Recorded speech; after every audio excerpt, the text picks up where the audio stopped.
Welcome to yes की पाठशाला।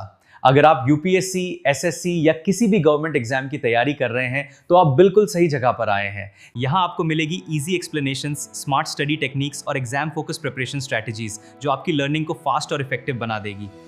हम लाते हैं डेली यूजफुल कंटेंट जैसे important topics, current affairs, short tricks और इनोवेटिव लर्निंग मेथड्स ताकि आप अपनी प्रिपरेशन को नेक्स्ट लेवल तक ले जा सकें। तो देर किस बात की, अभी सब्सक्राइब कीजिए यस की पाठशाला को और अपनी सक्सेस जर्नी आज ही स्टार्ट कीजिए। तो चलिए आज बात करते हैं भारत के एक ऐसे कानून की जिसे हमारे पर्यावरण का असली रक्षक या गार्डियन कहा जाता है। ये है 1986 का एनवायरनमेंट प्रोटेक्शन एक्ट। आइए जरा गहराई से समझते हैं कि आखिर ये कानून इतना जरूरी क्यों है। कभी सोचा है कि हमारे देश में हमारी हवा, पानी और जमीन को बचाने के लिए सबसे ताकतवर कानूनी हथियार कौन सा है? इसका जवाब बस एक ही कानून में छुपा है। और मजे की बात यह है कि इस कानून की जड़ें भारत में नहीं बल्कि एक ग्लोबल चिंता में है। ये तब बना जब पूरी दुनिया को ये एहसास हुआ कि अगर हमने अपने प्लैनेट को नहीं बचाया तो बहुत देर हो जाएगी। देखिए, इसकी कहानी शुरू होती है 1972 में स्टॉकहोम से। वहाँ यूएन की एक बहुत बड़ी कॉन्फ्रेंस हुई थी जिसमें भारत ने भी हिस्सा लिया। उसी कॉन्फ्रेंस में लिए गए फैसलों को असलियत में बदलने के लिए ठीक 14 साल बाद 23 मई 1986 को भारत की संसद ने यह एक्ट पास किया और फिर 19 नवंबर 1986 से ये पूरे देश में लागू हो गया। इस एक्ट को समझने का सबसे अच्छा तरीका है इसे एक अम्ब्रेला या एक गार्डियन की तरह देखना। ये एक बड़ी छतरी है जिसके नीचे पर्यावरण से जुड़े कई दूसरे छोटे बड़े कानून भी आ जाते हैं। मकसद एक ही है, हमारे पर्यावरण को हर तरफ से बचाना। अच्छा, हमने गार्डियन की बात तो कर ली, पर ये गार्डियन आखिर प्रोटेक्ट क्या करता है? मतलब इस कानून के लिए लड़ाई का मैदान क्या है?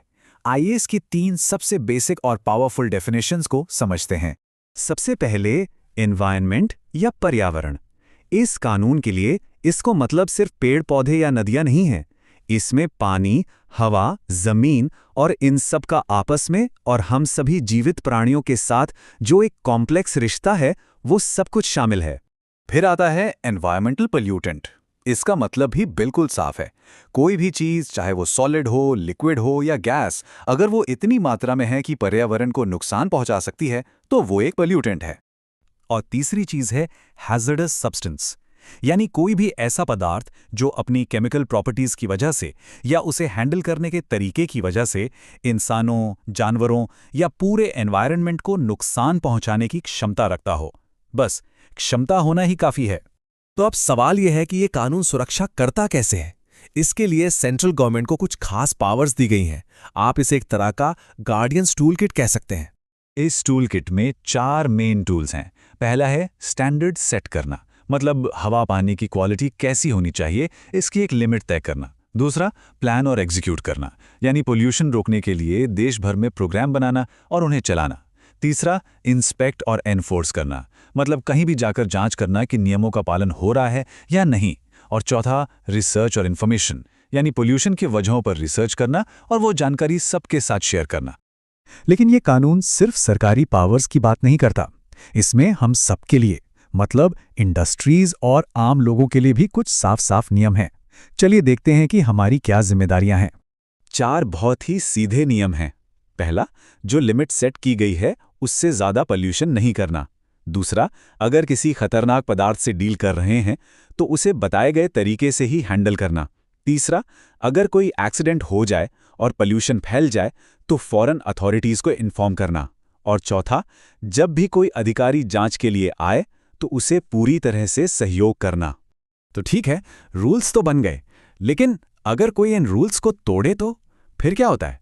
यहीं पर यह कानून अपनी असली सख्ती दिखाता है, क्योंकि लापरवाही की एक कीमत होती है और इस कानून में वो कीमत बहुत बड़ी है। आइए देखते हैं कि नियम तोड़ने की सजा क्या है। अगर कोई पहली बार इस कानून का उल्लंघन करता है तो उसे सीधे 5 साल तक की जेल या फिर 1 लाख रुपए तक का जुर्माना हो सकता है, और कुछ केसेस में ये दोनों भी। और बात यहीं खत्म नहीं होती। मान लीजिए किसी को सजा हो गई लेकिन वो फिर भी बाज नहीं आ रहा और नियम तोड़ता जा रहा है, तो उस पर हर एक दिन के लिए 5,000 रुपए तक का एक्स्ट्रा फाइन भी लगाया जा सकता है। मामला और भी सीरियस हो सकता है। अगर पहली सजा के बाद भी कोई 1 साल से ज्यादा समय तक नियमों को तोड़ता रहता है तो जो जेल की सजा 5 साल तक थी वो बढ़कर 7 साल तक की हो सकती है। तो कुल मिलाकर 1986 का ये एनवायरनमेंट प्रोटेक्शन एक्ट सच में हमारे नेचर के लिए एक बहुत मजबूत कानूनी शील्ड की तरह काम करता है। ये सरकार को एक्शन लेने की पावर देता है और हम सबको जिम्मेदार भी बनाता है। लेकिन आखिर में एक सवाल जरूर उठता है, ये कानून बना था 1986 में। क्या उस जमाने का बना ये अम्ब्रेला लॉ आज की नई चुनौतियों जैसे कि क्लाइमेट चेंज, माइक्रोप्लास्टिक्स और ई वेस्ट से लड़ने के लिए काफी मजबूत है? ये एक बहुत जरूरी सवाल है जिस पर सोचना ही होगा। ऐसे ही डेली द हिंदू वोकअप के लिए याश की पाठशाला को फॉलो करो।